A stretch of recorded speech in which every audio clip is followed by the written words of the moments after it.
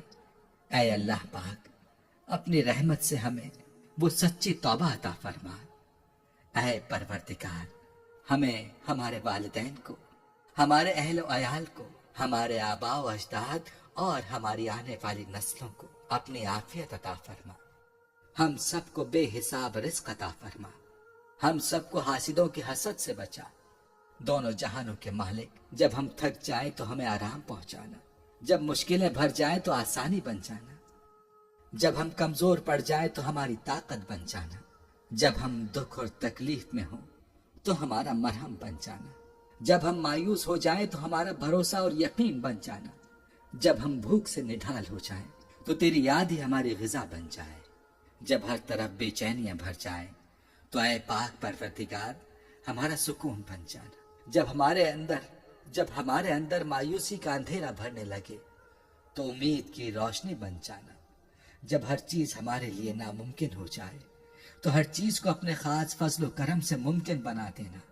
اے ارض و سما کے مالک، تو غفور ہے، تو رحیم ہے، ہم سب کی توبہ قبول کرنا، ہمارے صغیرہ کبیرہ گناہوں کو دھو دے، ہمارے دلوں کو ہدایت عطا فرما، ہماری زبان کو درستگی اور نرمی عطا فرما، ہم سب کو گناہوں سے بچا اور نیک اعمال کرنے کی توفیق عطا فرما۔ اے اللہ، جس طرح تو بارش برسا کر سوکھی زمین کی پیاس بجھاتا ہے، اسی طرح اپنی رحمت سے ہمارے دلوں کو بھی سیراب کر دے۔ بے شک تو بڑا مہربان اور نہایت رحم کرنے والا ہے۔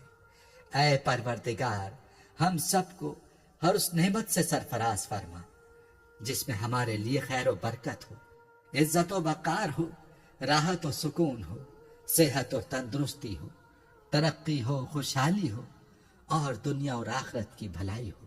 اے ہمارے اللہ، ہماری زندگیوں کو محبت کا عنوان بنا دے کہ ہم سب سے زیادہ تجھ سے محبت کریں، تجھ کو فوقیت دیں، تیری عبادت کریں، تیرا حکم مانیں، تیرے بتائے ہوئے راستے پر چلتے رہیں یہاں تک کہ ہماری زندگی تمام ہو جائے اور تو ہمیں اپنے نور سے ڈھانپ لے، وہ نور جو ہمارے سینے کو منور کر دے، وہ نور جو قبر کو روشن کر دے، وہ نور جو پل صراط پر روشنی بن جائے۔